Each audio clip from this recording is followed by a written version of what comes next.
very much. Good evening, everyone. Fast change from Zane for the down there, looking at the pictures, and they're back up here.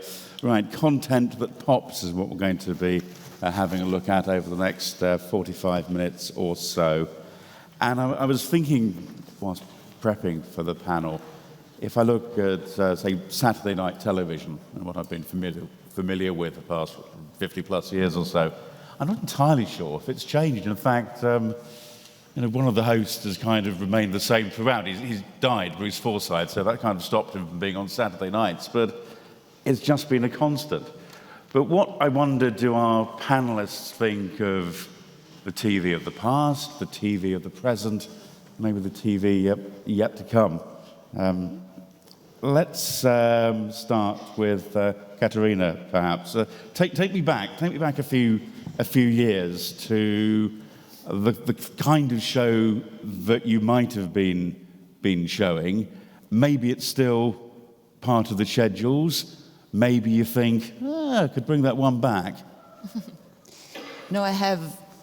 10 years ago, we had a very successful late night show, which was really connected to our brand. It left our TV station, but I would like to revive the late night show and that slot and that kind of content. It is the most difficult one to produce because of the talent, because of the comedy involved, because of everything, but we're working on it. We now have a scripted dramedy on air for 5 years, which is content from the past and going into future, apparently. We have no idea when it's going to end. Tell me about the late night show in its original format. What was it like? Was it on a late night Friday, a Saturday, or stripped across the week? How did it run? It was a proper late night show with stand-up a bit, with comedy, with big interview with big stars, international stars as well, with music guests. It's a proper family entertainment for Friday night. It was our Friday night, and it was really, really big. So that's something that we keep thinking about and looking for talent, and so we're gonna do it one day. And the block, is that the not finding the right talent, or is the time mostly just not right? Mostly that. Mostly not finding the right talent. That's an interesting one. And is it with one of these formats something you just have to sort of wait and to hover? The way we produced it and the way we would like to produce it, it is heavily, it relies on the talent on the host. It has to be the perfect host, the best possible host. That's an interesting one. Zane, what about you? Go do the backwards thing. And what is there something in the past that we should be revived? Yeah, as I'm representing public television, and we're still slot-based, the programming, so there's a couple of the shows that have been broadcasted 20 years, and they're still on. And I think it's because it's like makes a huge habits, like daily habits that you are watching these soapy telenovelas, or we have a cozy Saturday night with the Midsummer Murders for years, and nothing can beat this. So this is kind of all the running shows that we be broadcasting for years and years. But I'm more, I would say, optimistic talk about the today and the future, so and not that much about the past. But definitely, these are the couple of the shows that been like make like a huge impact of the classical programming. Can I say, despite enjoying a good detective show, I have never watched an episode of Midsummer Murders from start to finish, which living in the UK and having access to ITV3 in particular is quite a difficult thing to be able to achieve.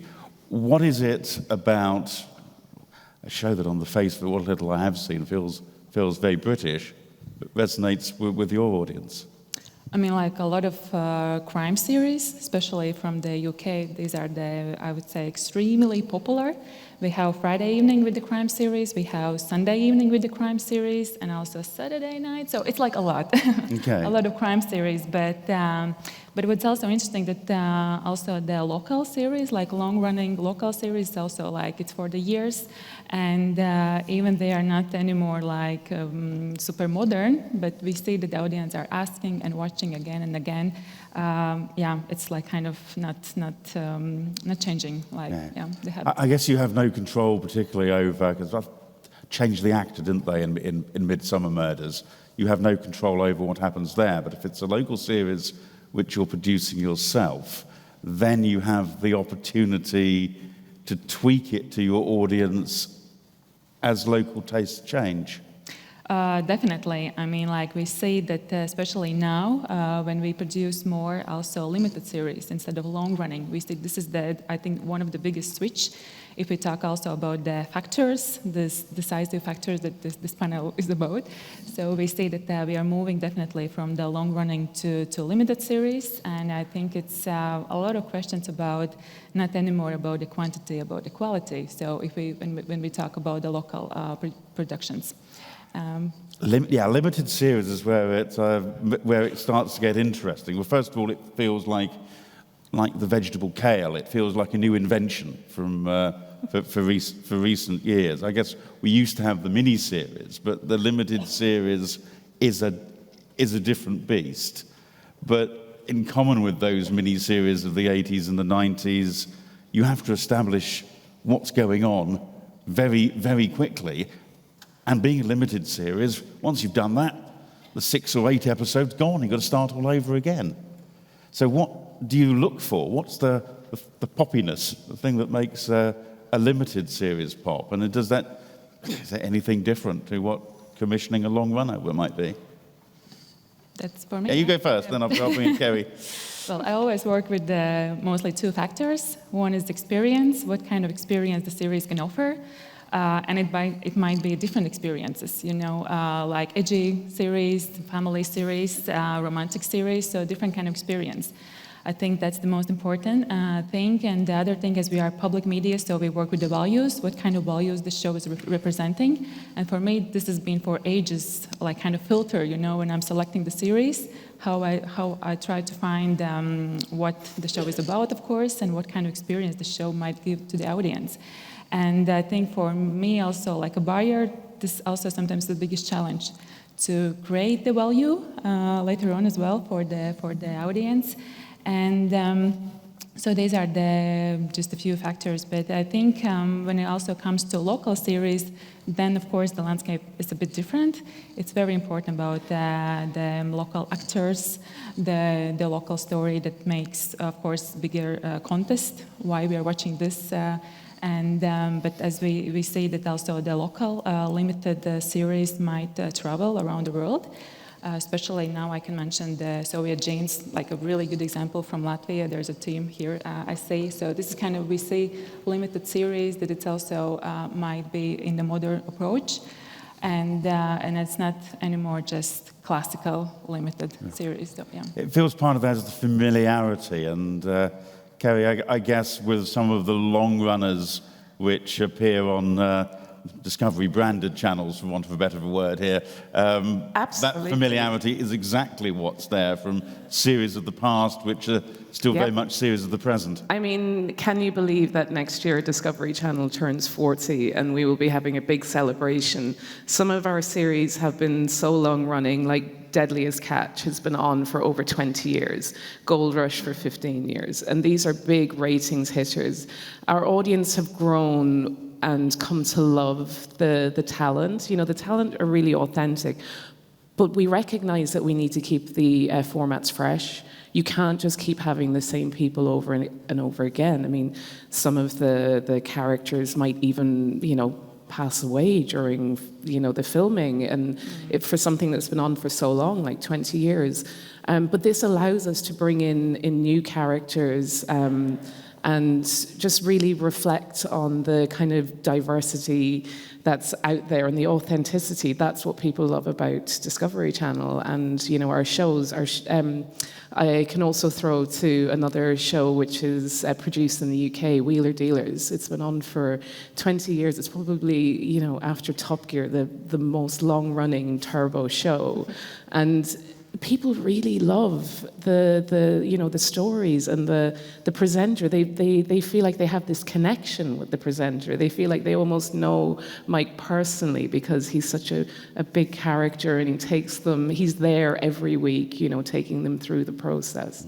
It's interesting because I guess for a long runner like that, there's lots of variables. You've got, whilst the on-screen talent might be the same, I don't know, is the production team the same, or has that changed and they've come in with new ideas that the characters can relate to, work around? We are always working with new technology and new methods of storytelling, new production methods. So, there may be a change in the type of camera that we use to film, which will really make such a difference. I guess some shows have probably gone from 4:3 to 16:9 to Absolutely. 4K and goodness knows what else ahead of that. Well, we had that with the anniversary of Wheeler Dealers last year. We did a great spot on air where we showed the very first the opening of the promo showed the very first episode, and Mike Brewer was 20 years younger.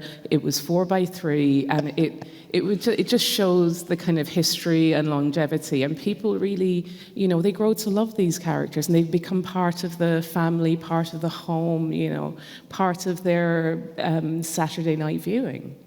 And with such a fantastic archive that Discovery and other channels within the Discovery family might have, do you look back and think, that show, I know we rested it 10 years ago, but it would really pop well right now? Yes, absolutely. I think one of the big things that we've noticed is, even in crime, the crime miniseries, people love to know what's going on. So this is true crime we're talking now, rather than our friend Inspector Barnaby at Midsummer Murders. Okay. But I think an example I can give today is the effects of climate change on the weather. I think we've all experienced the bumpy plane ride on the way here, and we had a brand new series, freshman series, our biggest rater this year, called In the Eye of the Storm.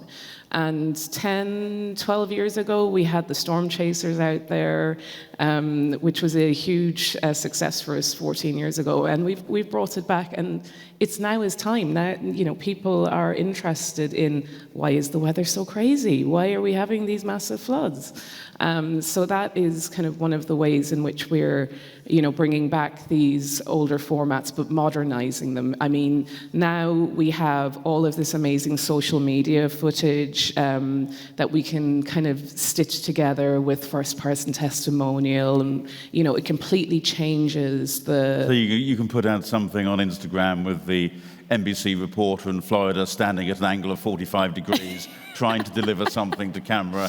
Absolutely, yeah. And, some things, the trends tend to be cyclical as well. And I think that's a really good example of that. That's an interesting one. Let's move on, shall we, to the now, the moment. Katerina, what have you got, which is in the schedules right now, which absolutely does it for you? It is MasterChef, but it just... Can I say at this point, all British journalists are now experts on MasterChef. We're very well versed. We started last season. This is the second season of MasterChef on Prva, and we did go for the sure thing. Let's call it sure thing. This is when we need a big show. We need to play safe, in a sense. This is one of the main things that we look for when we choose content. I think we all do the same. We do familiar with something new. We cannot. There is a principle in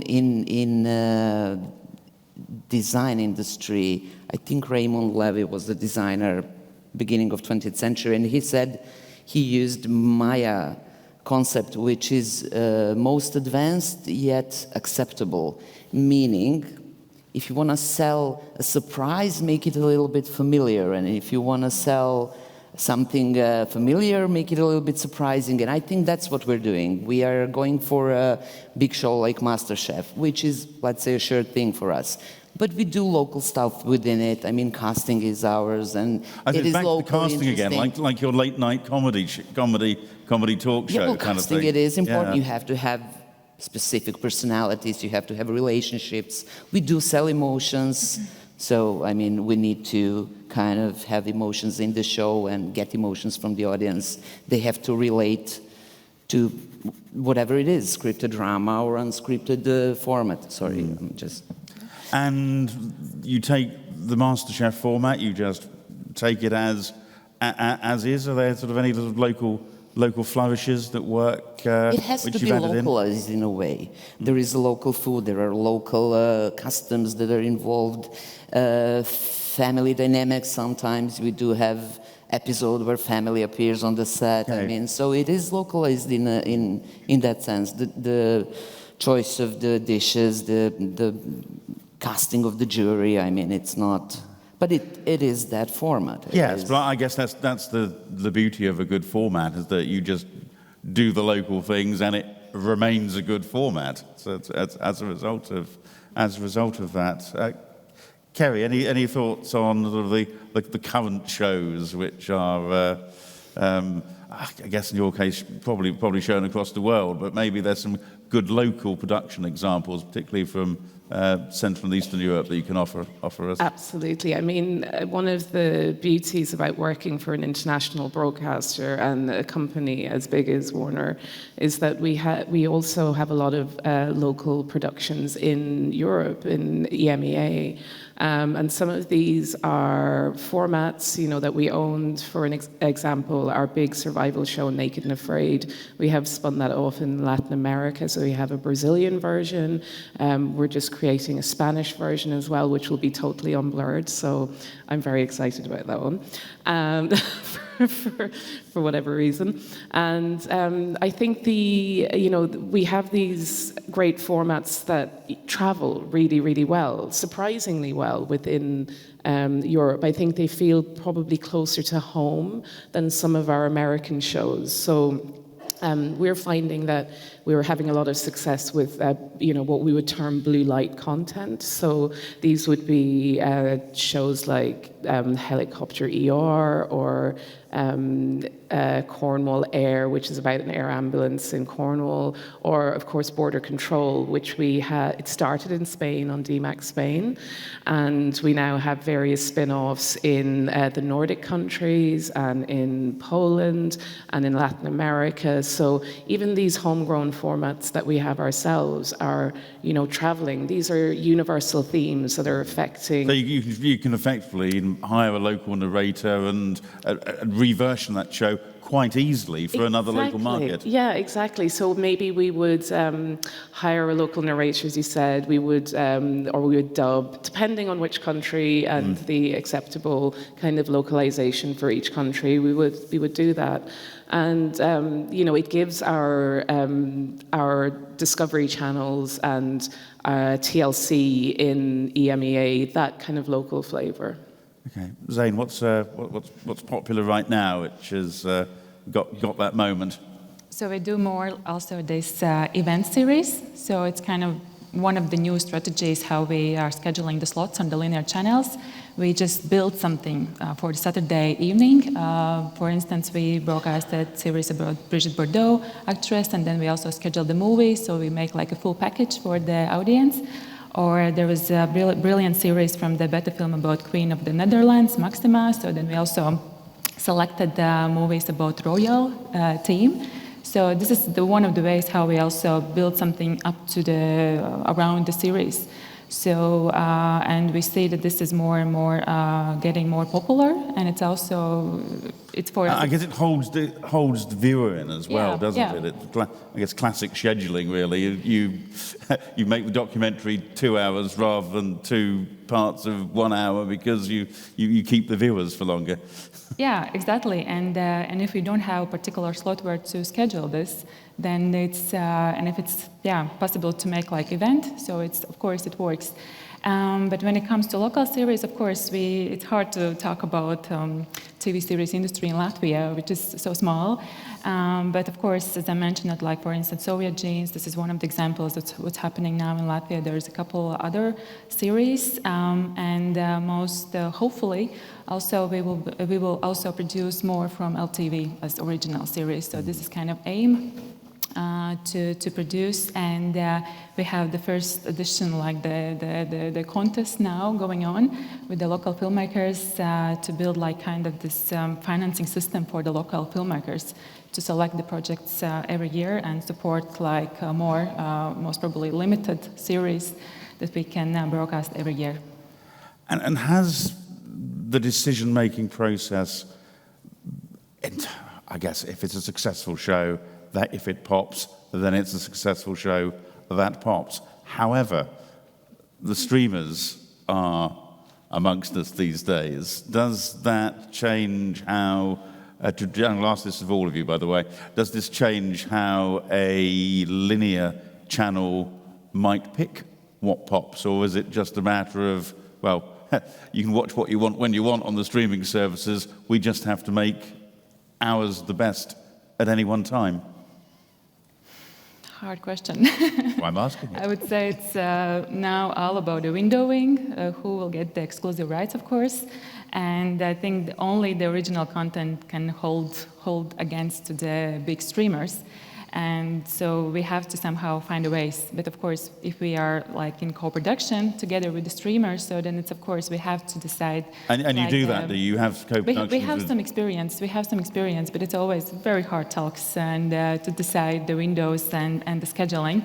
But yeah, but that's one of the options, of course. Yeah. Okay.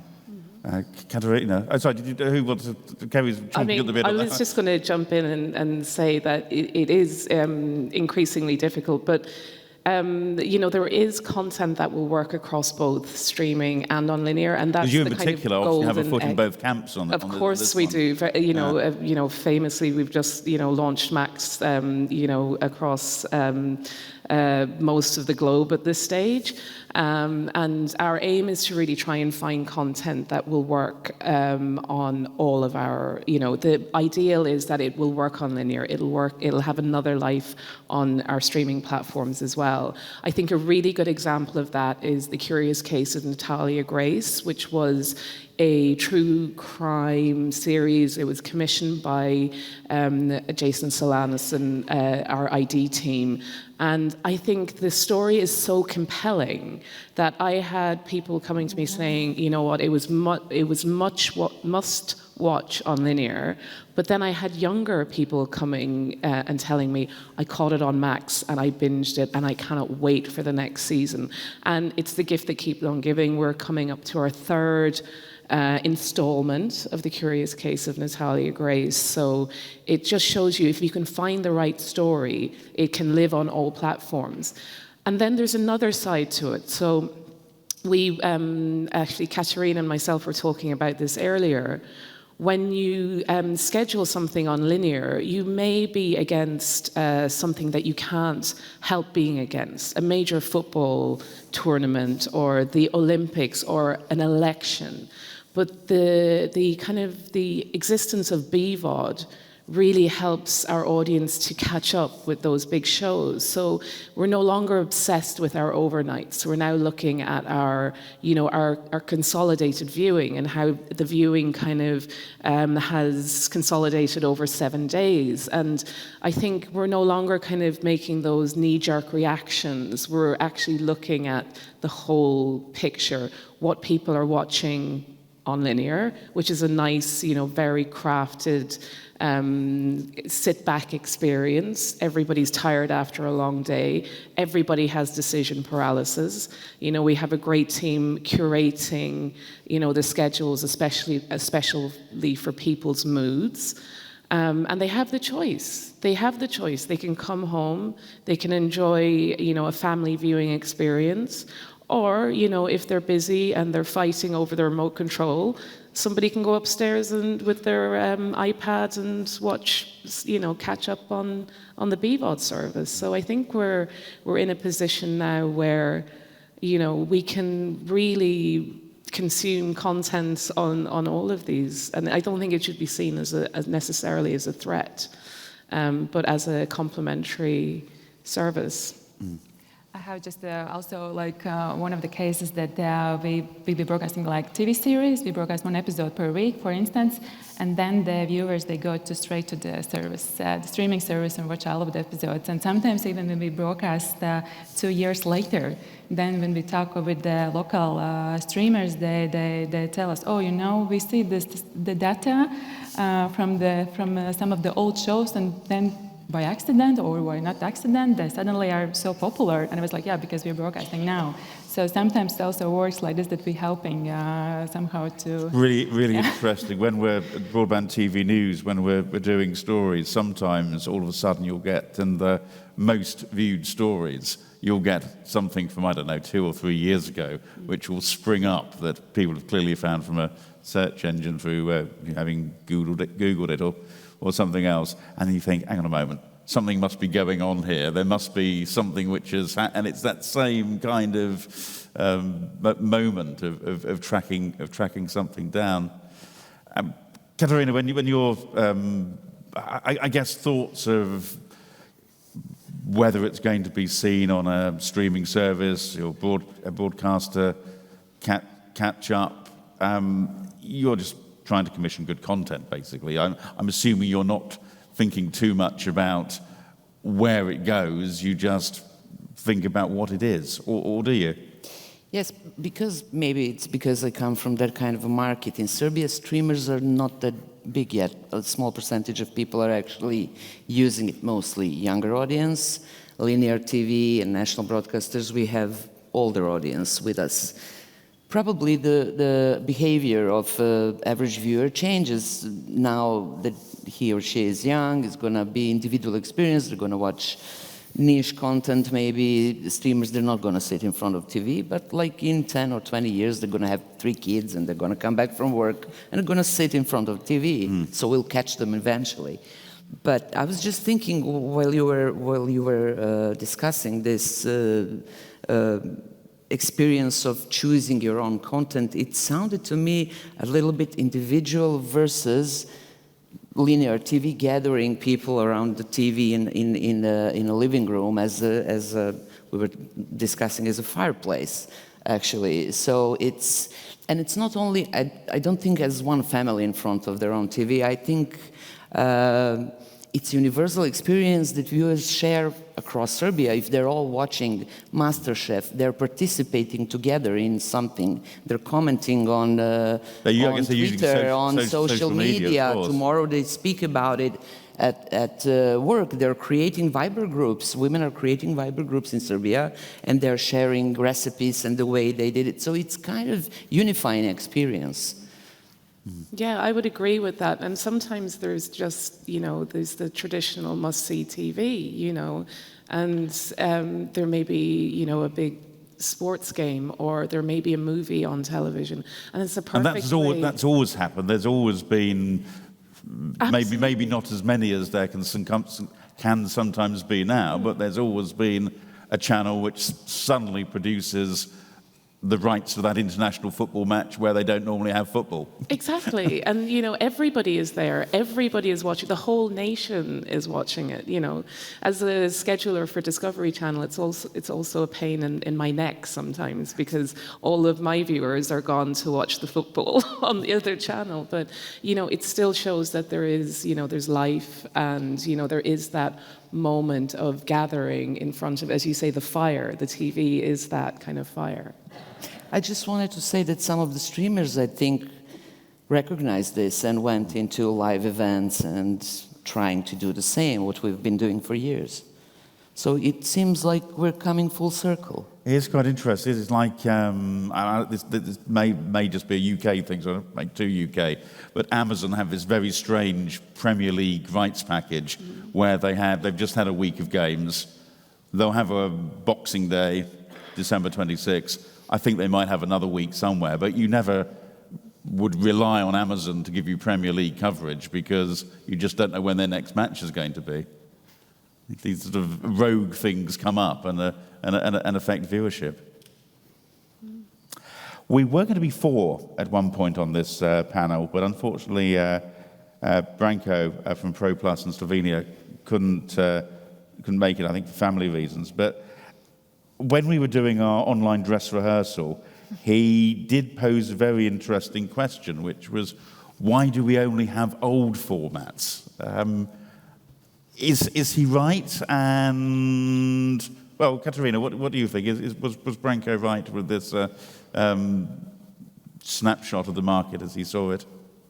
Well, I don't think we only have old formats. And I'm going to come back to what I said before.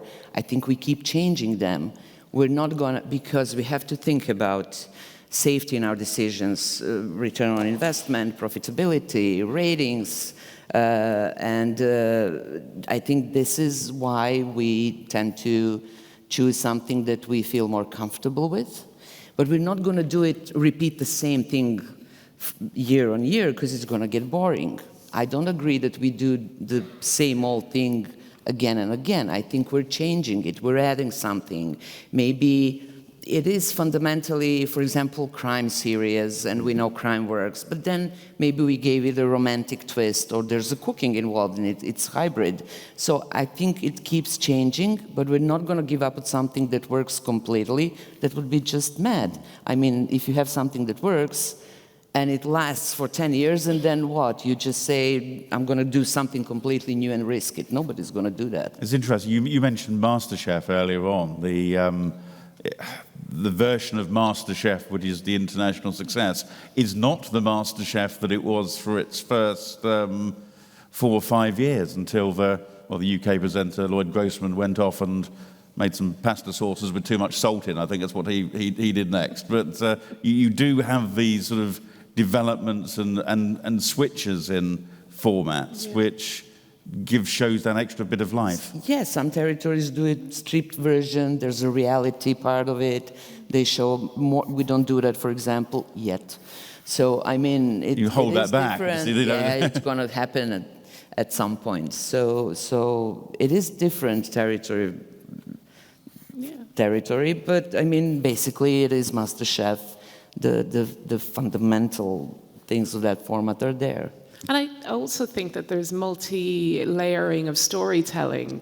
You know, before maybe 10, 15 years ago, it was more a straight format of this is MasterChef, these are the chefs, this is what they're cooking. And now we're learning more about their backstory, because we want to get the buy-in, the emotional buy-in. I just say it is tapping into and you see that across so many different formats. Yes. It's exactly. Getting the emotions, the shot of the family back home. Yeah, I mean, you know, I see it even on our Turbo shows. We have a show on Quest, which is one of our UK channels, called Ant Ansted's Master Mechanic. And so that's a traditional turbo show, and Anstead is flipping classic cars. But there is an added element to it to make it flipping. Sorry, it makes it sound like he's driving them badly and turning them over. No, he is. Like you flip a house. You can flip a house, can't you? Yes, you can flip a house. I've seen shows on Discovery where they flip a house. So he's making over these cars and he's selling them for a profit. But the profit is going into, you know, restoring his old family homes. So we get to meet his parents, and we get to meet his brothers and sisters and his cousins. And all of a sudden there's a multi-layered storytelling aspect to it. We've taken a classic car show and we've turned it into something that could be watched by everybody, you know, everybody in the household. We've tried to make it more co-viewing and make it more relatable. And I think that this is a way, you know, that we're just constantly looking at ways of modernizing, even through storytelling, not just through the technology, but through the storytelling as well. Yeah, I guess it's hard to believe that Top Gear, that international seller, started off as a half-hour regional show, Yes. which only half the country could get. Zane, what about you? Do you agree with sort of Branko's suggestion that it's all about old formats, or like our fellow panelists here, do you think it's about developing them? Yeah, I totally agree with the ladies and the colleagues. But I think it's also about the experimenting. Just explore the genre or particular, format.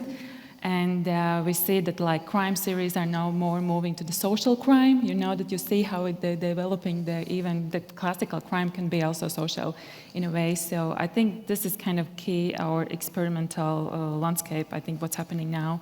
So I wouldn't say it's that negative, or maybe there wasn't a negative sentence, but yeah. Okay.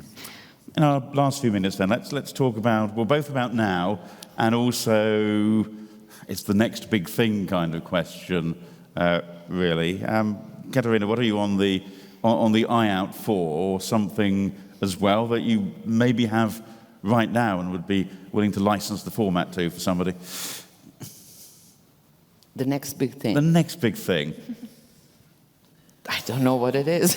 Well, I know, that's kind of the whole point of the next big thing, but you must be seeing trends and things that could work for your market locally, maybe internationally. I've seen some formats that are, again, the same emotions that I already have in the audience that I know work well, could be done in a different way with a different format. I don't know if I'm being clear on that. So I would like to introduce new shows, but for the same audience with similar emotional effect to them. Meaning it would be fresh, but I would still hold the audience that currently is watching something old. I do have, in post-production now, we have original comedy series, 15 episodes. These are the projects that we enjoy. This is something that we did last 2 years. We also did a comedy series and a short 10 episodes with stand-up comedians in Serbia. And this is our experimenting with formats, with something, this is surprising the audience without giving them enough familiar things. So it worked extremely well on social media with young audience. It didn't work extremely well on traditional free-to-air, but we do need to make those kind of steps. These are things that we are testing, and maybe we need to put them in front of the audience so they can get used to it, and then it's going to become familiar. It's almost like the Fawlty Towers question, the show that launches and nobody watches, and then it gets repeated, great series. and then up comes. And I guess social media helps you do that by letting out little portions ahead of time to get people, when they maybe see a series, they do get excited at some point. Yeah. Kerry? So future, it's a really tough question, and it was again, if I had a crystal ball, I think I would be in a different job. I don't know, probably producing formats and making lots of money from format royalties. But for me, thinking with my kind of factual television hat on, I would almost like to see some more kind of transactional shows. I know there's lots of them on TV, but you know they're such a ratings winner. Transactional shows, elaborate. They're like auction shows, you know, auction where people, shows. yeah. So and that's, you know, how old is that format? I So know. old. I end up watching an auction show because there happens to be one just before the lunchtime news. Yes, yes, exactly. And you just end up watching it and sadly getting engaged as a consequence. People love it. But then I also think there is a space, you know, the world is quite a difficult place at the moment, and I think there is a huge space for comedy. You know, comedy series, stand-up, I mean, the huge success of Taskmaster as well from Avalon. But one of the formats that really stood out for me at this year's MIPCOM was Human versus Hamster from... And I think, you know, something like that could really, you know, get people going. It's wacky and it feels very out there and it feels like a stretch. But at the same point, you could almost see the slapstick elements. You know, we had like It's a Knockout, you know, all of those years back. And I think... Bring back It's a Knockout, yes. Bring back It's a Knockout. But, Just on Frontier, we should probably give it the international name, because... Yeah, exactly. The fact you could make a fool of yourself on national television, and if you were successful, you could make a fool of yourself on international television as well. Fabulous, fabulous. And complete with the phone line commentaries as well, which is a great. We could work some new formats out here, I'm sure. Zane, what about you? When it comes to TV series? Yeah, looking forward, going forward, what would... I would say more authentic stories, like that truly resonates with the audience, that we can talk about like very cliche topics, but in a modern, maybe new way. I think that's something we as LTV definitely would love to do more, or even not for the local series, but also series from a also CEE region, I would say, more maybe to discover and even to broadcast more, I would say. So because I think this region is so full with the identity and the cultural heritage and the history, I think we can explore more those authentic stories. And that's interesting. That's sort of an opposite reaction to sort of comedy for the dark times that we sometimes feel we're living in. Yeah, comedy, it's very hard. Well, I know comedy's hard, but it's why I'm intrigued by Katarina's story on trying to develop new comedy for the moment. But I think, to Zane's point, there are stories coming from, regions that we might have, in the past have ignored. And I think that there is travelability in them. And you're right, a good story is a good story, wherever it comes from. And it's just about, getting it in the right time slot, getting it in the right space, maybe getting the right narrator, the local narrator who can give it, some press or PR. And bringing those stories to the wider international audience. I mean, as an international broadcaster, we do that, and we take European formats, we take American formats, and we try and make them work across the board, and see what will stick. And sometimes it works, sometimes it doesn't. But I think you're right. I think there's a need to kind of be braver. And I think you mentioned Walter Presents earlier. That was a success before. People in the UK were saying UK people won't watch anything with foreign language, and then Walter Present comes along and it's a huge success, and all of a sudden we liked it so much we knitted the pullover as a consequence. Exactly, and everybody is watching Nordic noir, or they're importing great stories, or the Turkish telenovelas as well, which have travelled so widely. I think we can be brave, and we should be brave with our scheduling and acquisition decisions. Okay, that's a good positive note to end on. I've got 90 seconds on the clock, but I think we're running late generally, so I don't think anybody will be cross for wrapping things up. But thank you all very much for a very interesting 45 minutes or so. Thank you. Thank you, Julian. Thank you.